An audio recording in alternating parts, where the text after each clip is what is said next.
With that in mind, getting a home in 2022 requires a little extra know-how and some savviness on the behalf of the buyer.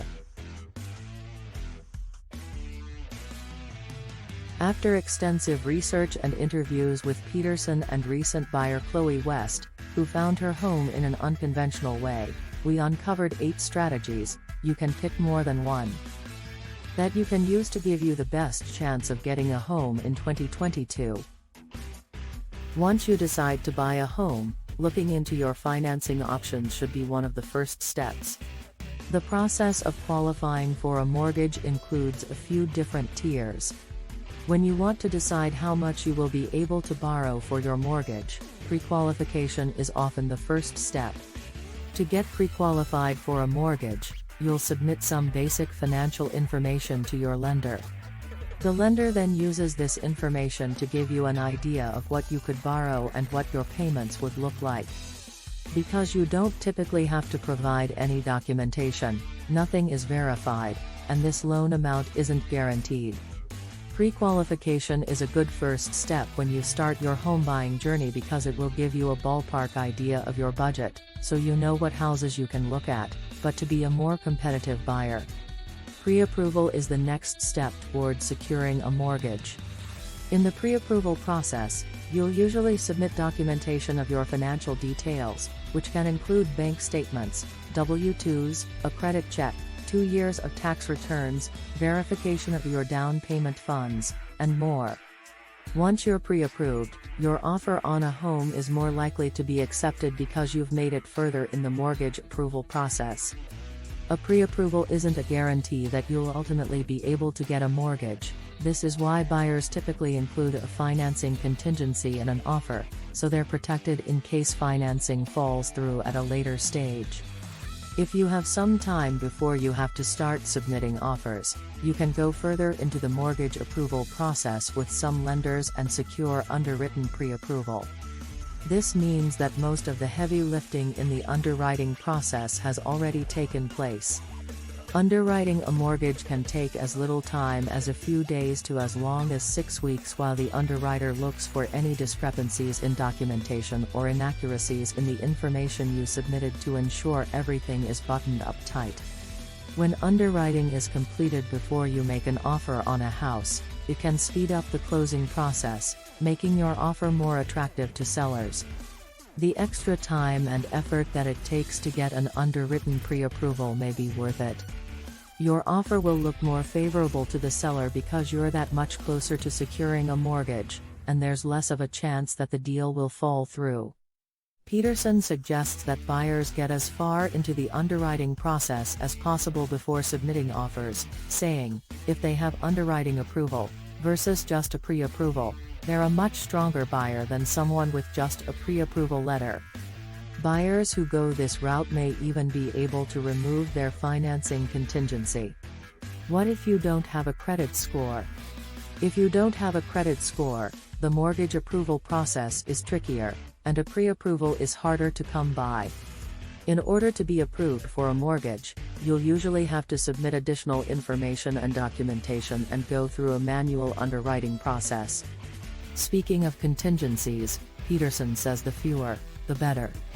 If you must include contingencies, such as a loan contingency or appraisal contingency to secure a mortgage, try to include as few as possible.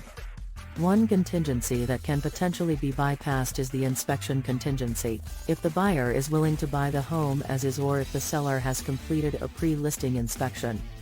It's still smart to get an inspection so that you fully understand the condition of the home you're buying, but you can write the offer so that the inspection is for informational purposes only, and not a point of negotiation. In this market, Peterson hasn't seen many counteroffers coming from sellers because many buyers are making offers over asking price. They have to write their highest and best offer the very first time, Peterson recommends. It's mindset, they have to go in with their highest price first. In a hot seller's market, you probably won't have a lot of seller concessions or price negotiations like you would in a buyer's market, where there's more motivation for a seller to agree to repairs or accept a lower offer.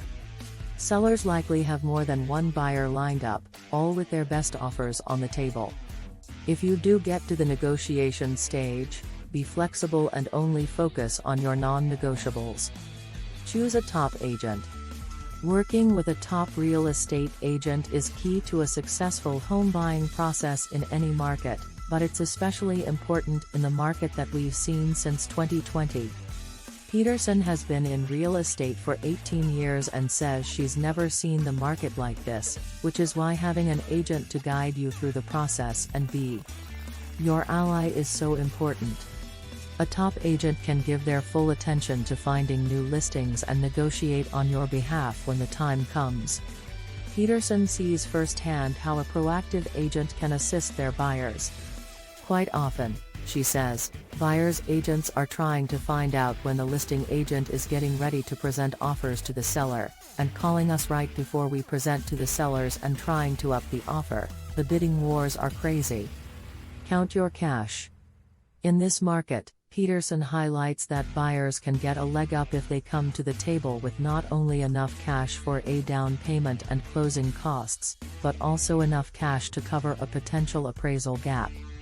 Because appraisals often can't keep up with the rising home prices in this market, appraisal gaps, the difference between the appraised price and the offer price, are becoming increasingly common, which means if you want to win the home, you may have to make up the difference in cash or with another form of financing. According to the NAR 2021 report, Profile of Home Buyers and Sellers, buyers typically paid 100% of the asking price, with 29% paying more than the asking price in order to secure the home. Peterson sees that appraisals aren't keeping up with new sales. So it's important that the buyer can show that they have enough funds to make up the difference between the purchase price and the appraised value. Sellers are really looking at how much cash the buyer is coming in with. If cash offers are common in your market and you're struggling to compete against buyers who can offer all cash to sellers instead of including a financing contingency, you might consider thinking outside the box a bit. Some solutions, such as Home Light Cash Offer, can help you make your entire offer in cash and still take advantage of low mortgage rates by securing a mortgage loan, too.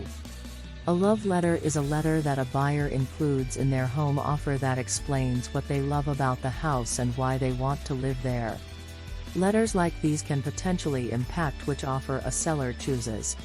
For instance, if a couple is selling the home where they raised their kids, they may not want to sell to an investor who will turn it into an Airbnb. Selling to a young couple who are trying to buy their first home to raise a family may pull on their heartstrings as they remember when they were bringing babies home. Peterson recalled a sale where a seller accepted an offer that was $30,000 lower than the higher bidder because of the letter that the prospective buyers wrote. A letter like this can reveal personal details about the buyer that could be the basis for potential housing discrimination, even inadvertently. For instance, in the above example, choosing a family over a single person could result in accusations of discrimination based on familial status. The NAR offers guidance when it comes to buyer love letters to ensure that no one is violating fair housing laws. For now, Peterson recommends including one if you can avoid any fair housing issues and think it might give your offer a competitive edge. We had toured and made offers on other homes but been outbid by thousands or tens of thousands of dollars, she recalls. Because they knew the neighborhood that they wanted to be in, she told her friends in the area to keep their eyes open. Our friend who lived in a subdivision we loved discovered their neighbor was moving and asked him if we would be able to tour his house before he listed it. They set up a time and brought their agent along to have the financial discussion with the owner, asking how much he wanted for the home. They made an offer that day, and the next day, he accepted it.